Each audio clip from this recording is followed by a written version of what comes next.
Minister wa Defense wa Italy gubayita Guido Grosseto Guido n'agamba this is unacceptable. Tekisoboka kubeerawo. Kakati Navy multipurpose frigate eyitibwa Fasan abayitali baleese Navy, yes Italy erese Navy bagiyise multipurpose frigate gibayita Fasan ya Italy. Bagigambye nti genda otandika okulaba amazzi ago olawune drone zino zivaawa gye mulengera mu gikube. Ne Spain negamba naffe tugenda kola bwe kityo nabo ne basindika emmeri kati bazisindise. Bazisindise bagamba nti katugende maaso n'okuba nti tuyambako. Israel tegenda kola fujjo kutuuka nga ffenna tulaba kati basindise emmeri. Eno another step further eraga nti abazungu ne America ne Israel tebakyalinnya mu kimu.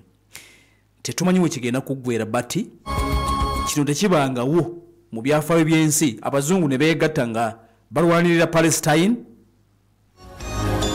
Kati ekisinga n'okwewunyisa nti at this time oba okuva nga ennaku z'omwezi 7 October omwaka gwa 2023 olutalo nga lutandika kasookedde nga lutandika bw'ombuuza nti Abawarabu abalinaanye Gaza, Abasiraamu ng'aba Palestine, Abawarabu ng'aba Palestine balirwana babasalagana okuli ba Misiri, ba Yordan, ba Oman n'abalala. Bw'ombuuza kye bakoze okutaasa Palestine n'abazungu kye bakoze kubanga eky'abazungu kale nakyo kyakaja kiri latest. Amazima gali nti sofa abazungu basinze ku Bawarabu. Sofa okusinza kwe bakoze okutongoza Palestine mu UNGA okugamba nti Israel tumuteekeko natti okugamba nti kino na kino tugikole banange it is enough. Babadde bazungu. Amazima gali nti sikyogera lwa nsonga ndala yonna nkyogera lw'ebyo byendaba ne byensoma buli lunaku kubanga mbaddewo ng'otono lutandika na buli ggwanga kye likoze mbadde nkimanyi nga nze simanyi oba ogoberedde naye Abawarabu bakoze kitono okutaasa Palestine ng'ate balina ndowooza obusobozi. Era ekintu kyokka Abawarabu kye bakoze okutaasa Palestine move eringa ennene eyakoleddwa Abawarabiya, ba Saudi, ba Jordan, ba Qatar. Kale Qatar yoyinza omuddiramuko yabadde kala agamba bateese ebiki naye Abawarabu abasigadde bonna babadde basirise paka kati okutuuka lwe balumya ensi ya Qatar ne bagamba kwe kusituka ne bagamba tulwanirire Palestine. In fact ne meeting gye batuuzizza tiyabadde yakulwanirira Palestine Abawarabu kye bakoze. Meeting Abawarabu gye bakoze yabadde yakugamba ku Israel kubanga yalumbye Qatar. Babadde tebatuuzangako meeting nene bweti nga bagamba nti please Israel va ku Palestine nga tebakikolanga. Sibakomeredde mbabuulidde mazima.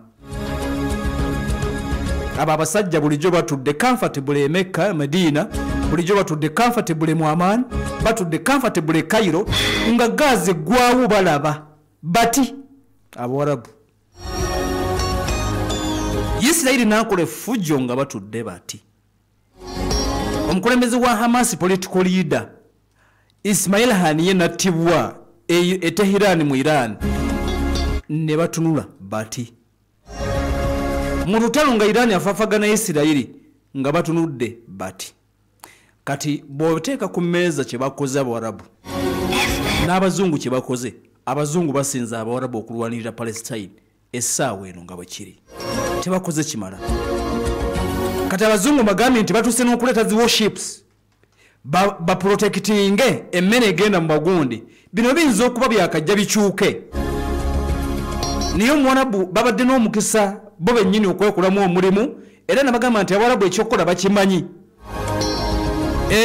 Mu kubeera Abawarabu ne bobeera tebakubye Isirayiri ekyokukola bakimanyi. Bw'oba oyagala okuteeka Isirayiri mu order onyiga mu America okitegeera.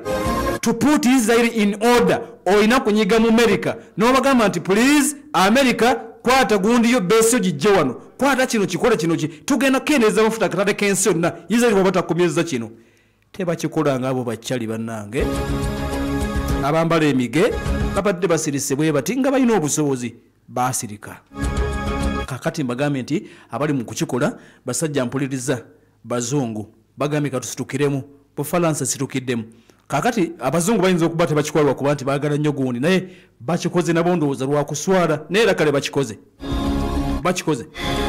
abazungu bagamba nti enough is enough kati omuzizi gw'amaanyi mu kuteeka Israel mu order n'okumufuula eggwanga eriwa banne baalyo respect balina omuzizi gumu gwa America nti Israel basobola okumunyiga amazima gali nti tewali ggwanga lisobola kubeerawo nga ensi yonna eribodde ne bagamba nti ffenna tuboole Omuyisirayiri n'Amerika n'akyogera nti tumuboole aba awedde naye Amerika bw'aba takikoze kiba kizibumu kati kyova abantu bano bamutaddeko pressure ngamba nti please omusajja tumuteeke mu order kekadde bazungu bakikoze bagenda maaso n'okuba nti balwanirira embeera nga yegenda maaso n'okuba nti etambula pale FM ekkulira omuntu wa bulijjo kakati abayitali bagambye tulabe drone eddamu okuba batwala emmere abantu babatwalira mmere mubalumba mubakuba kati latest move ekoleddwa Isirayiri of course asigadde alwana n'ebirala badde abikola kati America mbagambye nti akazi tukayina ku Russia bamutuusiza ku ddongo tetumanyi move kyenda legenda okukolebwayo okumutuusa ku ddongo ave mu Isirayiri si kuva mu Isirayiri tasobola move amuwabula okumugayidinga nti waye kino kikomi na kino balina kuteekako kigere butajjaako baba nakikola yadde nga ali defiant nnyo Isirayiri ajja kumala kkirize nga bigenda maaso n'okuba nti byetambula kale nno kamategeze nti obunkenke bungi munda mu nsi eya Isirayiri n'ensi eya Yemen ekiddako Yemen tekimanyiddwa basindise drone negende kuba ekibuga ekiyitibwa Eilat kumpi ne woteeri era abantu 22 bafunye ebisage ebyamaanyi ddala kakati ekibaddewo wano ekisooka gavumenti ya Isirayiri ejja kwetaaga okunnyonnyola ennyo ku kino ekibaddewo ekibuga ekiyitibwa Eilat ekikubiddwa drone ezze ba civilian this time round ne bakwata video ekwatiddwa ba civilian nga bakulengeza drone ebadde eri armed nga erina bom ng'eri mu bbanga bweti nga yeetooloola ekibuga ekiyitibwa Eilat nga temanyi weegenda kuba nti ekuba maybe ebadde ekyanoonya target drone evudde wa Yemen eri kilomita mpitirivu ezze neeyingira munda mu Isirayiri neegenda nga eyeetooloola mu kibuga bannansi ne bagirengera bagiwulira ewuuma ne bajjayo essimu ne batandika okugikwata few seconds neegenda ekuba kumpi woteeri bagambye nti ekubye woteeri wabula nti tekubye woteeri gyenyini kizimbe ekubye mu lujja lwa woteeri abantu 22 bwe batu bafunye ebisage ebyamaanyi ddala nekyongera okuba nti kirabisizzaamu Abayisirayiri engeri ekibuga kino ekimu ku bibuga ebisinga okubeera targeted kibayita Eilat kisangibwa mu mambuka kati ebibuuzo bibaddewo byebuuzibwa nti arrow system ebaddewa Iron Dome ebaddewa kale ne bwe wabeerawo ampuliriza kubanga bulijjo wabeerawo bulijjo drone zino zisobola okuyingira mu Isirayiri but ne bazikuba nga tezinnaba kukola bulabe ebipapajjo bino ebivudde ku drone zite debris ne zijja ne zigwa ne zikola little damage kati this time round drone etondose okuva Yemen nejja neyingira e Isirayiri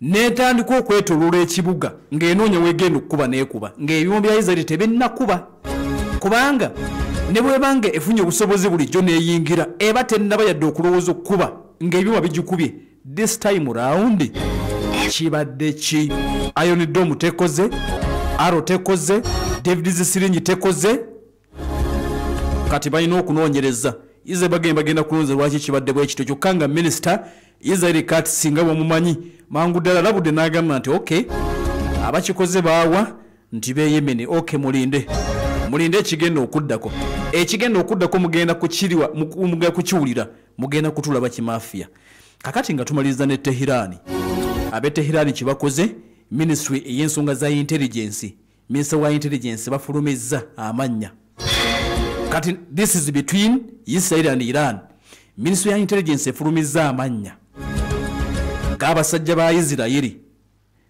names full details, addresses, and professional affiliations of 189 nuclear and military experts of Israel. Irani mpozi ngekanga mu bukanzi naye egambye jukira juzi bagitira banna science ne ba military commander kati Irani Ministry of Intelligence egambye Israel mwekabire ekiddako tekigenda kuba kirungi. Tumaze okufuna ebikwata ku banene ba Israel mu nuclear bagala kubatta 189 bagame tumaze bafuna gye babeera ebikwata ko byonna addresses, full details, names, professional affiliations, nebe bina tubirina. Irani ekanzige tubirina kati ekiddako kite tumanyi te bayiga netandika batanga Israel egambye kunganyiza ebikwata kuba nuclear scientist bakagezi mu nyumba Israel mu bya nuclear atera ne ba military experts 189 bagala kubatta semanyi. Ekirala President wa Iran Dr. Masoud Pezeshkian asinzidde mu UN General Assembly egenda Maseni yo kubamukkiriza n'agenda mu America. Bamukiriza tebamuganye nga baganye Mahmoud Abbas. Ategeza n'agamba nti tetuyina kiruubiro kyonna kukola byakwanisa bikozesa maanyi ga nuclear. Kyokka tulina eddembe okusigala nga twenrichinga uranium kubanga ffe tumukozesa mu byabulimi na kujja mu masanyalaze. Wabula agambye nti Iran terina kiruubirwa kyonna genda maaso n'okukozesa byakwanyisa ebikozesa amaanyi aga nuclear. Report in depth. New video today from Israel's military claims to show. You tell us your side of the story. Your side of the story. Hamas has underground tunnels and basements, but they sure know how Pan to torture. FM News and your world. Behind every statement